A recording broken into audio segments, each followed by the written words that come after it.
and a slow turtle decided to have a race.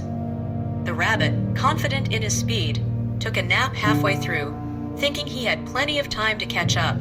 Meanwhile, the turtle plodded along, steady and determined. As the rabbit slept, the turtle crossed the finish line, winning the race. The rabbit awoke, shocked and embarrassed. He realized that his overconfidence and laziness had led to his downfall. The moral of the story is that slow and steady wins the race. Perseverance and determination can be more important than natural talent or ability.